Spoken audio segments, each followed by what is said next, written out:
ജീവധാര ജീവമൊഴി കാൽവരിനാഥന്റെ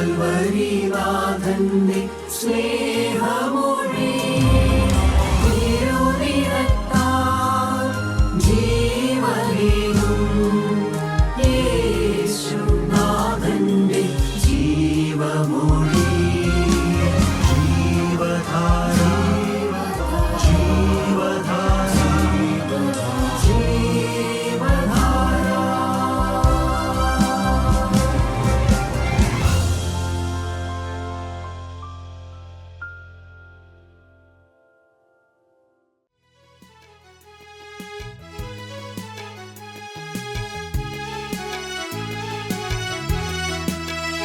തങ്കത്തെരുവിധി കണ്ടാനന്ദിപ്പാൻ കൊതിക്കുന്നെന്നുള്ളം, തങ്കത്തെരുവിധി കണ്ടാനന്ദിപ്പാൻ കൊതിക്കുന്നെന്നുള്ളം.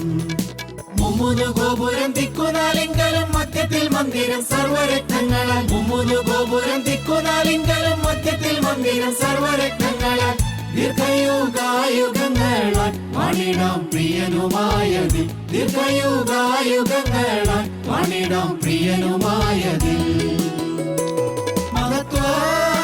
രാജരാജ പ്രതിമയെ ധരിച്ചു ആനന്ദ കോടിയുഗങ്ങളിൽ ആനന്ദം പാടി വാഴ്ത്തുവാൻ വന്നെന്നെ കൊണ്ടുപോകുവാൻ അച്ചാരം തന്ന പ്രിയൻ വന്നിടുമേ, വന്നെന്നെ കൊണ്ടുപോകുവാൻ അച്ചാരം തന്ന പ്രിയൻ വന്നിടുമേ.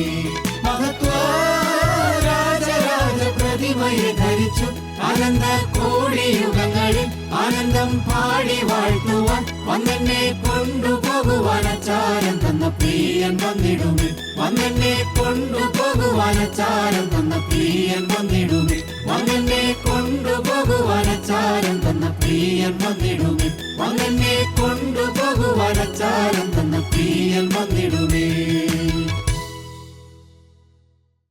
ദൈവത്തിന് സ്തോത്രം. ദൈവത്തിൻ്റെ നാമം മഹത്വപ്പെടുമാറാകട്ടെ. പ്രിയപ്പെട്ട സഹോദരങ്ങളെ, അല്പനേരത്തെ ചിന്തയ്ക്ക് വേണ്ടിയിട്ട് യോഹന്നാൻ്റെ സുവിശേഷം 3-ാം അധ്യായത്തിൻ്റെ 1-2 വാക്യങ്ങൾ നമുക്ക് വായിക്കാം. പരീശന്മാരുടെ കൂട്ടത്തിൽ യഹൂദന്മാരുടെ ഒരു പ്രമാണിയായി നീക്കോദിമോസ് എന്നു പേരുള്ള ഒരു മനുഷ്യനുണ്ടായിരുന്നു. അവൻ രാത്രിയിൽ അവൻ്റെ അടുക്കൽ വന്ന് അവനോട്, റബ്ബി, നീ ദൈവത്തിൻ്റെ അടുക്കൽ നിന്ന് ഉപദേഷ്ടാവായി വന്നിരിക്കുന്നു എന്ന് ഞങ്ങൾ അറിയുന്നു. ദൈവം തന്നോട് കൂടെയില്ലെങ്കിൽ നീ ചെയ്യുന്ന ഈ അടയാളങ്ങളെ ചെയ്യുവാൻ ആർക്കും കഴിയുകയില്ല എന്ന് പറഞ്ഞു. നിക്കോദീമോസ് എന്ന് പറയുന്നത് യഹൂദ പ്രമാണിയാണ്, പരീശനാണ്. ന്യായപ്രമാണം എല്ലാം കൃത്യമായിട്ടും അറിയുകയും ജനങ്ങളെ പഠിപ്പിക്കുകയും ന്യായപ്രമാണം ഇഴകീറി പരിശോധിക്കുകയും ചെയ്യുന്ന ഒരു വ്യക്തിയാണ് നിക്കോദീമോസ്.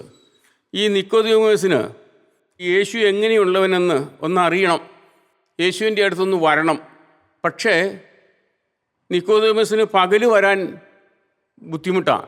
കാരണം ആ കാലത്തെ പരീശന്മാരെല്ലാം യേശുവിനെതിരായി നിൽക്കുകയും യേശുവിൻ്റെ വചനത്തിന് വിരോധമായി യേശുവിനെ തരം താഴ്ത്തുകയും ചെയ്യുന്ന ഒരു കാലഘട്ടത്തിലാണ് ഈ നിക്കോദീമോസ്, പരീശനായ നിക്കോദീമോസ് യേശു എങ്ങനെയുള്ളവനെന്നൊന്ന് അറിയാൻ വേണ്ടിയിട്ട് വരുന്നത് പകലല്ല, രാത്രിയിലാണ്. കാരണം ഈ പകൽ വരുമ്പോൾ യേശുക്രിസ്തുവിനെ സ്നേഹിക്കുകയും യേശുക്രിസ്തുവിന് വേണ്ടി ജീവിക്കുകയും ചെയ്യുന്ന ആളുകളെ ഉപദ്രവിക്കുന്നൊരു കാലഘട്ടമായിരുന്നു അന്ന്. പരീശന്മാരുടെ കൂട്ടത്തിലുള്ള ആൾക്കാരായിരുന്നു അന്ന് ഏറ്റവും കൂടുതൽ യേശുവിനെ ഉപദ്രവിക്കുകയും യേശുവിൻ്റെ വചനത്തിന് എതിരായിട്ട് നിൽക്കുകയും ചെയ്തത്. എന്നാൽ ഈ പരീശനെ എങ്ങനെയെങ്കിലും ഈ യേശുവിനെ ഒന്ന് അറിയണം, യേശുവായിട്ടൊന്ന് സംസാരിക്കണം. എന്നാൽ ഞാൻ പോകുന്നത് ആരും അറിയരുതെന്നാണ് നിക്കോദീമോസിൻ്റെ ആഗ്രഹം. അതുകൊണ്ടാണ് നിക്കോദീമോസ് രാത്രിയിൽ ആരും അറിയാത്ത സമയത്ത് യേശുക്രിസ്തുവിൻ്റെ അടുത്ത് വന്നിച്ച് പറയുന്നത്. 2-ാമത്തെ വാക്യം, അവൻ രാത്രിയിൽ അവൻ്റെ അടുക്കൽ വന്ന അവനോട്, റബ്ബി, നീ ദൈവത്തിൻ്റെ അടുക്കൽ നിന്ന് ഉപദേഷ്ടാവായി വന്നിരിക്കുന്നു എന്ന് ഞങ്ങൾ അറിയുന്നു. നീ ദൈവത്തിൻ്റെ അടുത്ത് നിന്നും വന്ന ഒരു പ്രവാചകനായിട്ട് ഞാൻ മനസ്സിലാക്കിയിരിക്കുക. അല്ലെങ്കിൽ നീ ഈ ചെയ്യുന്ന അത്ഭുതങ്ങളും അടയാളങ്ങളും ചെയ്യാൻ ആർക്കും സാധിക്കില്ല. നീ ദൈവത്തിൻ്റെ അടുത്തുനിന്ന് വന്ന വ്യക്തിയാണെന്ന് വളരെ കൃത്യമായിട്ടും എനിക്കറിയാം. അല്ലെങ്കിൽ ഈ ചെയ്യുന്ന അത്ഭുതങ്ങളും അടയാളങ്ങളും ഈ രോഗികളെ സൗഖ്യമാക്കുന്നു, കുരുടന് കാഴ്ച കൊടുക്കുന്നു, രക്തസ്രാവ സ്ത്രീക്ക് സൗഖ്യം കൊടുക്കുന്നു, മരിച്ച ലാസറെ ഉയർപ്പിക്കുന്നു. ഇങ്ങനെയുള്ള അനേക അത്ഭുതങ്ങളും അടയാളങ്ങളും ഒരു വ്യക്തിനെ കൊണ്ട് ചെയ്യാൻ സാധിക്കില്ല. അത് ദൈവത്തിൽ നിന്നും വന്ന ഒരു വ്യക്തിക്ക് മാത്രമേ അങ്ങനെ ചെയ്യുവാനും പ്രവർത്തിക്കാനും സാധിക്കുകയുള്ളൂ. അതിൻ്റെ 3-ാം വാക്യം വായിക്കുമ്പോൾ നമുക്ക് മനസ്സിലാവും. യേശു അവനോട്, ആമേൻ ആമേൻ ഞാൻ നിന്നോട് പറയുന്നു, പുതുതായി ജനിച്ചില്ല എങ്കിൽ ദൈവരാജ്യം കാണുവാൻ ആർക്കും കഴിയുകയില്ല എന്ന് ഉത്തരം പറഞ്ഞു. ദൈവത്തിന് സ്തോത്രം. പ്രിയപ്പെട്ടവരെ, ഈ നിക്കോദെമോസ് പരീക്ഷ പ്രമാണിയാണ്, വേദപ്രമാണം അറിയാവുന്ന വ്യക്തിയാണ്, എല്ലാം അറിയാം. പക്ഷേ യേശുക്രിസ്തു ഈ നിക്കോദെമോസിൻ്റെ ഹൃദയത്തിലേക്ക് നോക്കിയിട്ട് പറഞ്ഞു, നിക്കോദെമോസേ, കാര്യം സംഗതിയൊക്കെ ശരിയാണ്, നീ യഹൂദന്മാരുടെ പ്രമാണിയാണ്, നിനക്ക് ന്യായപ്രമാണം അറിയാം, എല്ലാം അറിയാമെങ്കിൽ നീ, പക്ഷേ ഒരു കാര്യം, പുതുതായി ജനിച്ചില്ല എങ്കിൽ ദൈവരാജ്യത്തിൽ കടപ്പാൻ ആർക്കും കഴിയുകയില്ല. പുതുതായി ജനിക്കണം. പഴയ ആ സൃഷ്ടിയുടെ അനുഭവത്തിൽ നിന്നും മനുഷ്യൻ പുതിയതായ ഒരു അനുഭവത്തിലേക്ക് കടന്നു വരണം. അപ്പം നിക്കോദെമോസ് ചോദിക്കുക, എന്താ 4-ാം വാക്യം? നിക്കോദെമോസ് അവനോട്, മനുഷ്യൻ വൃദ്ധനായ ശേഷം ജനിക്കുന്നത് എങ്ങനെ? രണ്ടാമതും അമ്മയുടെ ഉദരത്തിൽ കടന്ന് ജനിക്കാമോ എന്ന് ചോദിച്ചു. പ്രിയപ്പെട്ടവരെ, നിക്കോദെമോസിന് കാര്യം മനസ്സിലാകുന്നില്ല. യേശുക്രിസ്തു ഈ പറയുന്ന കാര്യങ്ങളൊന്നും നിക്കോദെമോസിന് മനസ്സിലാകുന്നില്ല. നിക്കോദെമോസ് യേശുവിൻ്റെ അടുത്ത് വന്ന് ആ ഒരു സ്നേഹവർത്താനം പങ്കിടാനായിട്ടാണ് നിക്കോദെമോസ് വന്നത്. നിക്കോദെമോസിന് വീണ്ടും ജനനം എന്ന് പറയണതോ അല്ലെങ്കിൽ മാനസാന്തരം എന്ന് പറയണതോ അതൊന്നും നിക്കോദെമോസിന് അറിയില്ല.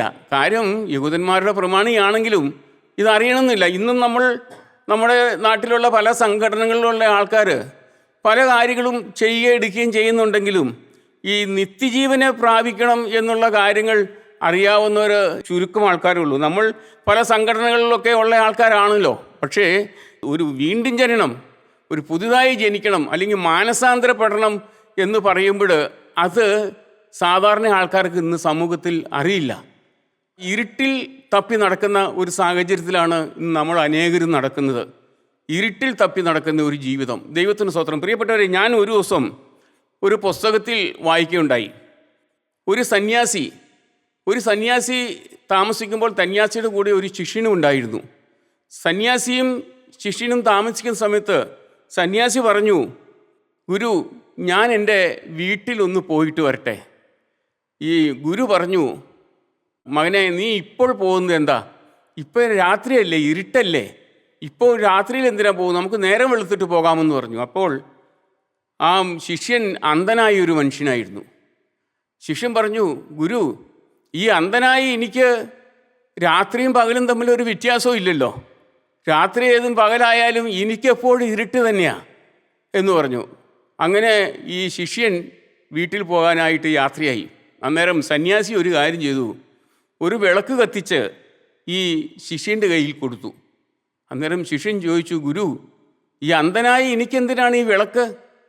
ഈ വിളക്ക് കത്തിച്ചുകൊണ്ട് ഞാൻ പോയാൽ എനിക്ക് ഈ വെളിച്ചം കാണാൻ സാധിക്കുന്നില്ലല്ലോ, ഞാൻ അന്ധനല്ലേ എന്ന് ചോദിച്ചു. അപ്പോൾ സന്യാസി പറഞ്ഞു, മോനെ, നീ പോകുമ്പോൾ നിൻ്റെ എതിരെ വരുന്ന ആൾ നിൻ്റെ ഈ വെളിച്ചം കണ്ടിട്ട് നീയുമായിട്ട് കൂട്ടിമുട്ടി വീഴാതിരിക്കാൻ ഈ വെളിച്ചം ആവശ്യമാണല്ലോ എന്ന് പറഞ്ഞു.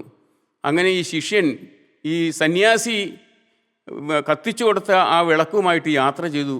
കുറേ ദൂരങ്ങൾ സഞ്ചരിച്ച് കഴിഞ്ഞപ്പോൾ എതിരെ ഒരാൾ വന്നു. ഈ ശിഷ്യനുമായിട്ട് കൂട്ടിമുട്ടി രണ്ടുപേരും നിലത്ത് വീണു.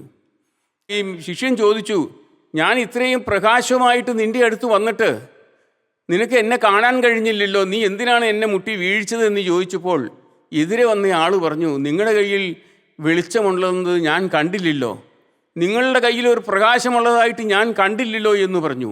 പ്രിയപ്പെട്ടവരെ, ഈ ശിഷ്യൻ പോന്ന വഴിക്ക് തൻ്റെ വെളിച്ചം നഷ്ടപ്പെട്ടു പോയിരുന്നു. ശിഷ്യൻ വിചാരിച്ചത്, ഞാൻ വെളിച്ചത്തിലാണ് യാത്ര ചെയ്യുന്നത്, എനിക്ക് കത്തിച്ചു തന്നതായ വിളക്ക് എൻ്റെ കയ്യിലുണ്ട്, ഞാൻ വെളിച്ചത്തിലാണ് സഞ്ചരിക്കുന്നതെന്ന് വിചാരിച്ചാണ് ഈ ശിഷ്യൻ യാത്ര ചെയ്തുകൊണ്ടിരുന്നത്. എന്നാൽ ഈ ശിഷ്യൻ്റെ വിളക്ക് കെട്ടുപോയിരുന്നു. പ്രിയപ്പെട്ട സഹോദരങ്ങളെ, ഇന്ന് ക്രിസ്ത്യാനികളായ നമ്മൾ അനേകരും നമ്മൾ വെളിച്ചത്തിനാണ് നടക്കണേ എന്ന് വിചാരിച്ചാണ് യാത്ര ചെയ്യുന്നത്. ഞാൻ വെളിച്ചത്തിലാണ്, ഞാൻ വെളിച്ചത്തിൻ്റെ മകനായിട്ടാണ് ജീവിക്കുന്നത് എന്നുള്ള ചിന്താഗതിയിലാണ് ഇന്ന് അനേകരും യാത്ര ചെയ്യുന്നത്. എന്നാൽ അവൻ്റെ വിളക്ക് കെട്ടുപോകുന്നതായ അവസരങ്ങൾ മനസ്സിലാക്കുന്നില്ല. കെട്ടുപോയ ഒരു അനുഭവത്തിൽ വെളിച്ചമില്ലാത്തൊരു മനുഷ്യനായിട്ടാണ് ഞാൻ ഈ ഭൂമിയിൽ ജീവിക്കുന്നത്. ഞാൻ ദൈവത്തിൻ്റെ വഴിയിലല്ല. ദൈവത്തിൻ്റെ പരിശുദ്ധാത്മാവിൻ്റെ ആ വെളിച്ചം, ആ തേജസ്സിൻ്റെ വെളിച്ചം എന്നിലുണ്ടോ ഇല്ലയോ എന്ന് അനേകർക്കും മനസ്സിലാക്കാൻ സാധിക്കുന്നില്ല. അത് പറഞ്ഞു കൊടുത്താലും അനേകർക്ക് വിശ്വസിക്കാനും സാധിക്കുന്നില്ല. അവർ പറയുന്നത് ഞാൻ ഇന്നും വെളിച്ചത്തിലാണ് ജീവിക്കുന്നത് എന്നാണ് ചിന്തിക്കുന്നത്. പ്രിയപ്പെട്ടവരെ, അവൻ്റെ വിളക്ക് കെട്ടുപോയത് അനേകർ മനസ്സിലാക്കുന്നില്ല. സഹോദരങ്ങളെ, നാം മനസ്സിലാക്കണം, ദൈവമേ, ഞാൻ വെളിച്ചത്തിലാണോ ഞാൻ ഇരുട്ടിലാണോ ജീവിക്കുന്നതെന്ന്. അത് എങ്ങനെ മനസ്സിലാക്കാൻ സാധിക്കും പ്രിയമുള്ളവരെ? ഞാൻ വെളിച്ചമുള്ളവനാണോ ഞാൻ ഇരുട്ടിലാണോ ജീവിക്കുന്നതെന്ന് നമുക്ക് എങ്ങനെ മനസ്സിലാക്കാൻ സാധിക്കും?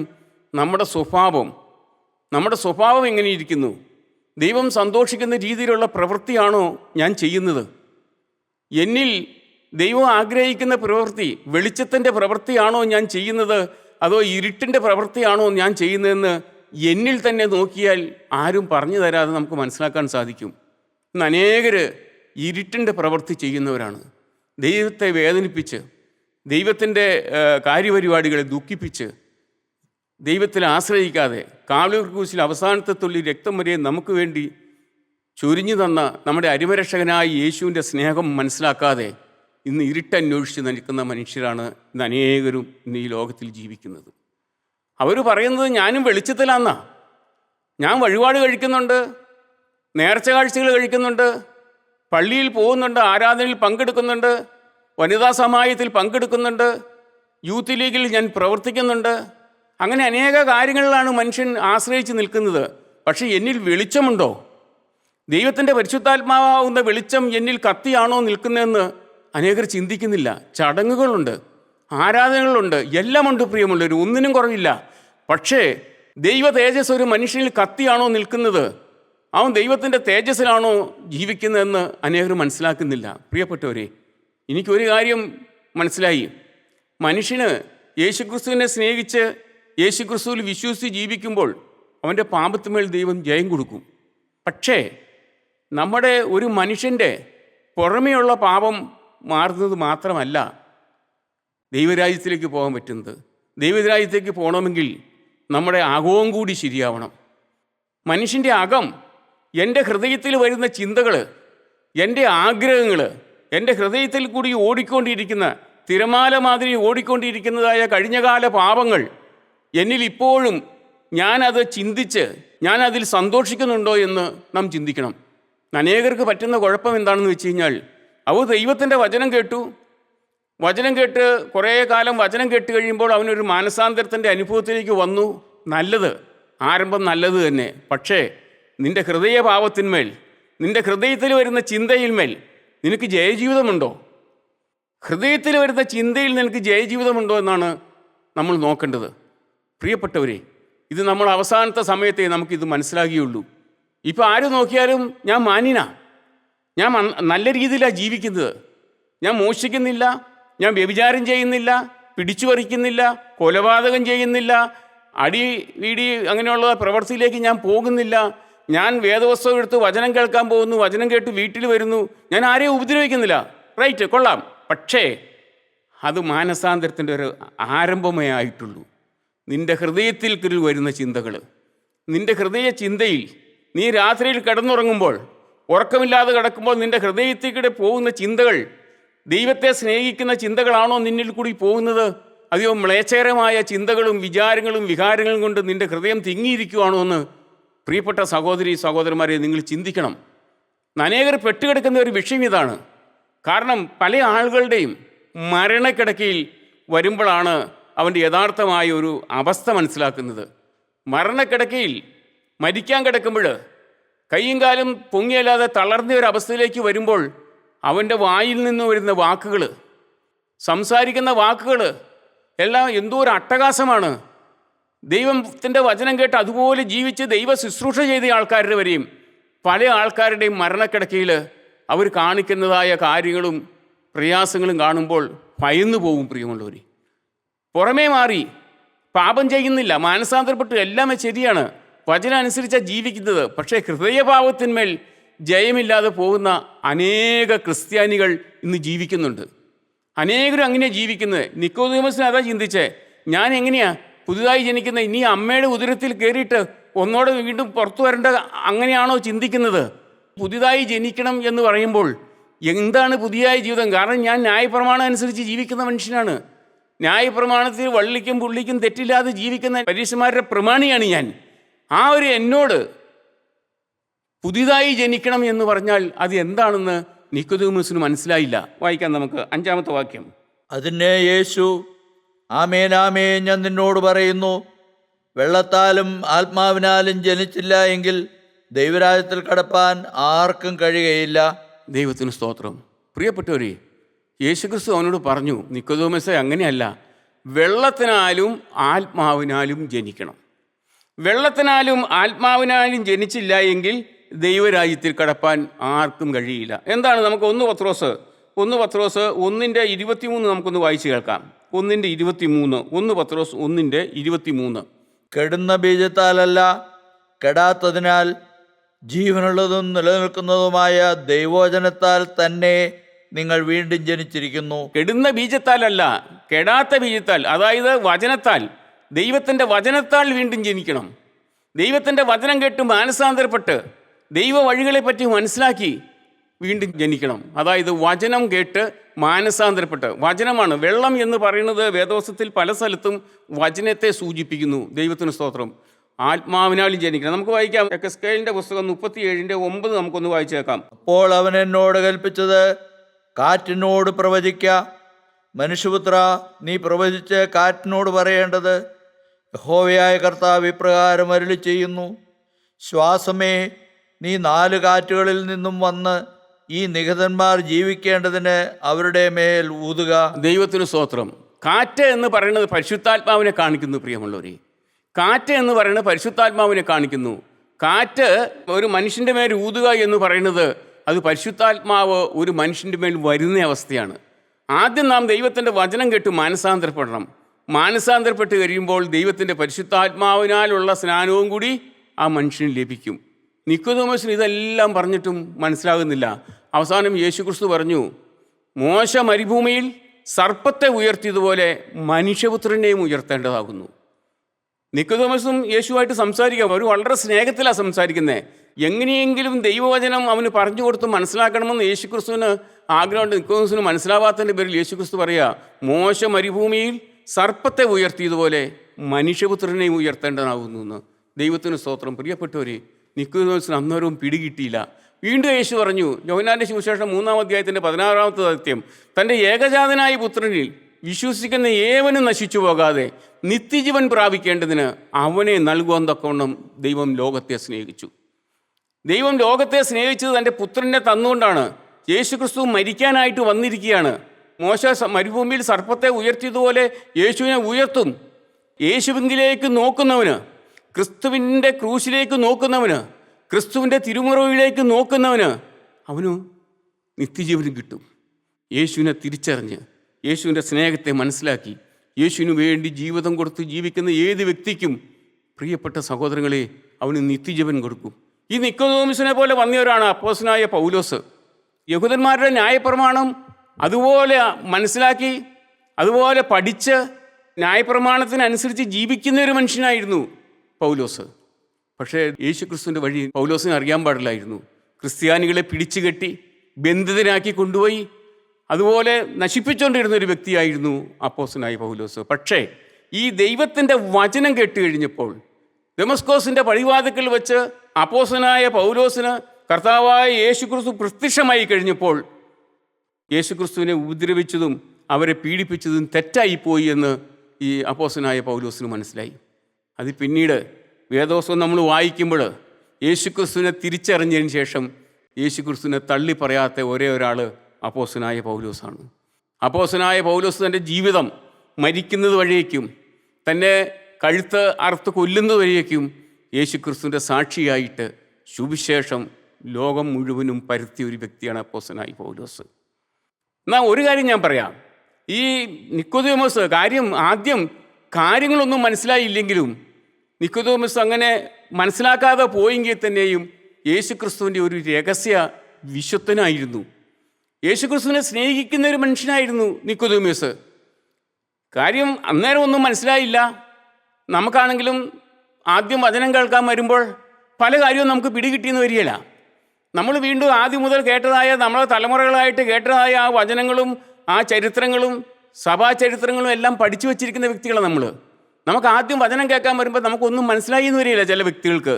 എന്നാൽ ഞാൻ എന്നെ സംബന്ധിച്ച് പറയുകയാണെങ്കിൽ, ഞാൻ ആദ്യമായിട്ട് ഈ കൂട്ടായ്മയിൽ വന്ന് ദൈവത്തിൻ്റെ വചനം കേൾക്കുമ്പോൾ ആദ്യത്തെ ദിവസം തന്നെ, ഒരു തിങ്കളാഴ്ച ദിവസം മീറ്റിങ്ങിന് വന്നിരിക്കുമ്പോൾ, പ്രിയപ്പെട്ട സഹോദരങ്ങളെ, ദൈവത്തിൻ്റെ പരിശുദ്ധാത്മാവ് എന്നെ ചാടിപ്പിടിച്ചു. ഞാൻ അർഹതയുണ്ടായിട്ടല്ല. എനിക്ക് ദൈവത്തിൻ്റെ വചനം അറിയാവുന്ന മനുഷ്യനായിരുന്നില്ല. വേദപുസ്തകം ഉണ്ടോ എന്ന് ചോദിച്ചാൽ ഉണ്ട്, പക്ഷേ ഞാൻ വായിച്ചിട്ടുണ്ടോ എന്ന് ചോദിച്ചാൽ ചുരുക്കമെങ്ങാൻ വായിച്ചിട്ടുണ്ടെങ്കിൽ മാത്രമേ ഉള്ളൂ. പക്ഷേ ആദ്യ ദിവസം തന്നെ 1994 ദൈവത്തിൻ്റെ പരിശുദ്ധാത്മാവ് എന്നെ ചാടിപ്പിടിച്ചു. എനിക്ക് എൻ്റെ 38ാമത്തെ വയസ്സിൽ ആ ആദ്യത്തെ ദിവസം തന്നെ കർത്താവായ യേശുക്രിസ്തു എന്നെ തൊട്ടു. അവൻ്റെ കരം എൻ്റെ മേൽ വെച്ചു. പ്രിയമുള്ളവരെ, അന്ന് മുതൽ ഞാൻ യേശുവിനെ സ്നേഹിക്കുന്നൊരു മനുഷ്യനായി തീർന്നു. അപ്പോസ്തലനായ പൗലോസിനെ പോലെ യേശുവിനെ ഉപദ്രവിക്കുന്ന ഒരു മനുഷ്യനായിരുന്നു ഞാൻ. ദൈവത്തിൻ്റെ വഴിയിൽ നിന്നും മാറി ജീവിച്ചൊരു മനുഷ്യനായിരുന്നു. എന്നാൽ 1994 ഈ കൂട്ടായ്മയിൽ വന്ന് ദൈവത്തിൻ്റെ വചനം കേട്ടപ്പോൾ ദൈവത്തിൻ്റെ പരിശുദ്ധാത്മാവ് എന്നെ ചാടിപ്പിടിക്കുകയും അവൻ്റെ ആത്മാവ് എന്നിൽ പകരുകയും അവൻ്റെ ജീവൻ എന്നിലേക്ക് തരികയും ചെയ്തു. പ്രിയമുള്ളവരെ, അവൻ ആ കാലുകൾ കുശിൽ സുരിഞ്ഞതായ രക്തത്തിൻ്റെ ഒരു തുള്ളി രക്തം എൻ്റെ ഹൃദയത്തിലേക്ക് അവൻ ഒഴിച്ചു തന്നു. ഞാൻ അന്ന് മുതൽ യേശുവിനെ അന്വേഷിക്കുന്നവനായിട്ട് മാറി, യേശുവിനെ സ്നേഹിക്കുന്നവനായിട്ട് മാറി, യേശുവിന് വേണ്ടി ജീവിക്കണമെന്ന് ആഗ്രഹമുള്ളൊരു മനുഷ്യനായിട്ട് ഞാൻ പോയി. പ്രിയമുള്ളവർ, ഞാൻ നല്ലവനായിരുന്നില്ല. ഞാൻ നല്ലവനായിട്ട് ജീവിച്ച ഒരു ചരിത്രം എൻ്റെ ജീവിതത്തിൽ ഇല്ല. പ്രിയമുള്ളവർ, ഞാൻ യേശുവിനെ ഉപദ്രവിക്കുന്ന മനുഷ്യനായിരുന്നു. എന്നാൽ ഇന്ന് കൃപയാൽ ദൈവത്തെ അറിയുവാനും ദൈവത്തിനു വേണ്ടി ജീവിതം സമർപ്പിക്കണമെന്നുള്ള വലിയൊരാഗ്രഹം ദൈവത്തിൻ്റെ പരിശുദ്ധാത്മാവിനിൽ നടത്തുന്നു. എൻ്റെ പുറമേയുള്ള പാപങ്ങളെല്ലാം പോയി. ഞാൻ ഒരു തെറ്റും ചെയ്യാതെ നന്നായിട്ട് ജീവിക്കുന്ന മനുഷ്യനാണെങ്കിൽ തന്നെയും എൻ്റെ ഹൃദയ പാപത്തിന്മേൽ ഞാൻ അധ്വാനിക്കുന്നൊരു മനുഷ്യനാണ്. എൻ്റെ ഹൃദയത്തിലേക്ക് വരുന്നതായ പല പല ചിന്തകളും കഴിഞ്ഞകാല ജീവിതത്തിൽ ഞാൻ ചെയ്തതായ, ഞാൻ വിദേശ രാജ്യങ്ങളിൽ കൂടിയും കേരളത്തിൻ്റെ പുറത്തുള്ള മറ്റേ സ്റ്റേറ്റിൽ കൂടി എല്ലാം ജീവിച്ചപ്പോൾ എൻ്റെ ജീവിതത്തിൽ വന്നതായ തെറ്റുകളും കുറവുകളും എല്ലാം ഒരു തിരമാല പോലെ എൻ്റെ ഹൃദയത്തിൽ കയറിപ്പോകുമ്പോൾ ഞാൻ ദൈവത്തോട് പ്രാർത്ഥിക്കും, കർത്താവേ, ഇതൊന്നും എൻ്റെ ഹൃദയത്തിൽ ഒരിക്കലും മുളച്ചു വരാതെ വണ്ണം എൻ്റെ ഈ പാപങ്ങൾ, ഈ കഠോരമാകുന്ന ഈ പാപങ്ങൾ, കർത്താവേ, നീ ഒന്ന് കത്തിച്ച് സമുദ്രത്തിൻ്റെ ആഴങ്ങളിലേക്കൊന്ന് താഴ്ത്തി തരുമോ എന്ന് ഞാൻ എപ്പോഴും ദൈവത്തോട് പ്രാർത്ഥിക്കാറുണ്ട്. പ്രിയപ്പെട്ടവരെ, ഞാൻ പൂർണ്ണനായിട്ടില്ല എങ്കിലും എനിക്ക് ഇങ്ങനെയുള്ള പാപത്തിന്മേൽ ദൈവം ജയം തന്നു തുടങ്ങി. കാരണം എനിക്ക് മനസ്സിലായി, ഒരു മനുഷ്യൻ്റെ ആയുസ് എന്ന് പറഞ്ഞാൽ എത്രയോ നിസ്സാരമാണ്. എപ്പോൾ വേണമെങ്കിലും മാറ്റപ്പെടാം ഈ ലോകത്തിൽ നിന്നും. പക്ഷേ ക്രിസ്തു ഹൃദയത്തിലുണ്ടെങ്കിൽ, ക്രിസ്തുവിൻ്റെ സ്നേഹം എൻ്റെ ഹൃദയത്തിലുണ്ടെങ്കിൽ അവനോടുകൂടെ ജീവിക്കാൻ സാധിക്കുമെന്ന് എനിക്കറിയാം. എപ്പോഴും താണുപോകാം, എപ്പോഴും വീണുപോകാം. ക്രിസ്തീയ ജീവിതം എന്ന് പറഞ്ഞാൽ, പ്രിയപ്പെട്ടവരെ, ആരംഭിക്കാൻ എളുപ്പമാണ്. ഏത് മനുഷ്യനും ആരംഭിക്കാൻ വളരെ എളുപ്പമാണ്. പക്ഷേ അത് നിലനിർത്തി കൊണ്ടുപോയി മരണത്തോളം വിശ്വസ്തനായിട്ട് ജീവിച്ചെങ്കിൽ മാത്രമേ അവൻ്റെ രാജ്യത്ത് നമുക്ക് എത്താൻ സാധിക്കുകയുള്ളൂ. അവൻ്റെ രാജ്യത്ത് നമ്മൾ എത്തണമെങ്കിൽ നാം വിശ്വസ്തനായിരിക്കണം. ക്രിസ്തുവിന് വേണ്ടി ജീവിക്കുന്ന മനുഷ്യനായിരിക്കണം. ക്രിസ്തുവിൻ്റെ വഴികളെ അന്വേഷിച്ച് ജീവിക്കുന്ന മനുഷ്യനായിരിക്കണം. ക്രിസ്തുവിൽ ജീവിക്കുന്ന മനുഷ്യനായിരിക്കണം. ക്രിസ്തുവിൽ നിന്നും ക്രിസ്തുവിൻ്റെ സ്നേഹം വലിച്ചെടുത്ത് ജീവിക്കുന്നൊരു മനുഷ്യനായിട്ട് തീരണമെന്നാണ് എൻ്റെ ആഗ്രഹം. പ്രിയപ്പെട്ടവരെ, ഞാൻ ഒരേ ഒരു ആഗ്രഹം മാത്രമല്ല എൻ്റെ ജീവിതത്തിൽ. കർത്താവേ, തുള്ളനും വെട്ടിക്കിളിയും വിട്ടിലും പച്ചപ്പുഴവും തിന്ന് കളഞ്ഞ സമ്മർസങ്ങൾ അവിടെ നിന്ന് കണക്കിടാതെ ഒരു പുതിയ ജീവിതം എനിക്ക് തരണമേ. എൻ്റെ അനേകമായ പാപങ്ങൾ, ഞാൻ ചെയ്തു കൂട്ടിയതായ കോടാനകോടി പാപങ്ങൾ, കർത്താവേ, നിൻ്റെ കാൽവീർക്കുരിശിലെ രക്തത്താൽ എന്നെ കഴുകി എന്നെ ഒരു പുതിയ മനുഷ്യനാക്കണമെന്നാണ് പ്രിയപ്പെട്ടവരെ ഞാൻ ദൈവത്തോട് പ്രാർത്ഥിക്കുന്നു. എനിക്കെപ്പോഴും ഒരു പ്രാർത്ഥന മാത്രമേ ഉള്ളൂ. മരണപര്യന്തം വിശ്വസ്തനായിരിക്കണം. ഹൃദയ പാപത്തിന്മേൽ ജയം വേണം. പുറമേയുള്ള പാപങ്ങൾ മാറിയെന്ന് വിചാരിച്ചിട്ട് കാര്യമില്ല. പ്രിയമുള്ളവരെ, നമ്മുടെ ഹൃദയ പാപത്തിന്മേൽ നമുക്ക് ജയം പ്രാപിച്ചു പോയെങ്കിൽ മാത്രമേ കർത്താവിനോട് കൂടെ നമുക്ക് ജീവിക്കാൻ സാധിക്കുകയുള്ളൂ. കർത്താവ് ഇവിടുന്ന് പോയപ്പോൾ പറഞ്ഞു, ഞാൻ നിങ്ങൾക്ക് സ്ഥലം ഒരുക്കാൻ പോകുന്നു. ഞാൻ ഇരിക്കുന്നിടത്ത്, ദൂരെയല്ല, കർത്താവിനോട് ചേർന്ന് നമ്മളെ ഇരുത്താമെന്നാണ് പറഞ്ഞത്. നമ്മളെ വീണ്ടും വരുമ്പോൾ നമ്മളെ കൂട്ടിച്ചേർത്തുകൊണ്ട് പോയി അവൻ ഇരിക്കുന്നിടത്ത് നമ്മളെ ഇരുത്തും. പ്രിയപ്പെട്ട സഹോദരങ്ങളെ, നാം ചിന്തിച്ചു നോക്ക്. നാം ഇന്ന് ജീവിക്കുന്ന ഈ രീതിയിൽ, ഈ സ്വഭാവത്തിൽ പോയാൽ കർത്താവായ യേശുക്രിസ്തു എനിക്ക് വേണ്ടി ഒരുക്കി വച്ചിരിക്കുന്നതായ നിത്യഭവനത്തിൽ ഞാൻ പോകുമെന്ന് എത്ര പേർക്ക് ഉറപ്പുണ്ട്? പ്രിയമുള്ളവരെ, എത്ര പേർക്ക് ഉറപ്പുണ്ട്? നിക്കോദീമോസിന് ന്യായപ്രമാണം എല്ലാം അറിയായിരുന്നു.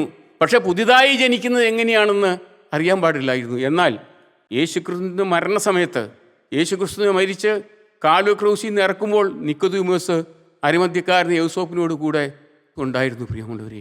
അവൻ സുഗന്ധവർഗ്ഗങ്ങൾ കൊണ്ടുവന്ന് അതെല്ലാം കൊണ്ടുവന്ന് യേശുവിൻ്റെ കൂടി ശവസംസ്കാരത്തിന് വേണ്ടി കൂടെ നിന്നൊരു വ്യക്തിയായിരുന്നു നിക്കോദീമോസ്.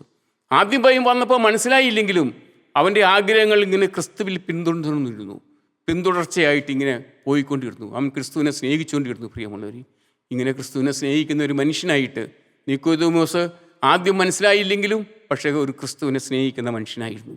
നമുക്ക് ആദ്യം വചനം കേൾക്കുമ്പോഴൊന്നും മനസ്സിലായില്ലെങ്കിലും നാം ക്രിസ്തുവിനെ സ്നേഹിക്കുന്ന മനുഷ്യരായിരിക്കണം. ക്രിസ്തുവിന് വേണ്ടി ജീവിക്കുന്ന മനുഷ്യനാണ്. ഈ ലോകത്തിൽ എന്തെല്ലാം ഉണ്ടെങ്കിലും എല്ലാം ചപ്പന്നും ചവർന്നു വേണ്ടിക്കൊണ്ട് നമുക്ക് വേണ്ടി ജീവിക്കുന്ന ക്രിസ്തു, നമ്മളെ അക്കരെ ദേശത്ത് എത്തിക്കാൻ വേണ്ടി അധ്വാനിക്കുന്ന ക്രിസ്തുവിൻ്റെ പരിശുദ്ധാത്മാവിൻ്റെ സ്നേഹം പ്രിയപ്പെട്ടവരെ നമ്മളെ പിന്തുടർന്നുകൊണ്ടിരിക്കുകയാണ്. നമ്മളെ മാടി വിളിച്ചുകൊണ്ടിരിക്കുക, മകനെ വാ, നീ എൻ്റെ അടുക്കിലേക്ക് വരാൻ.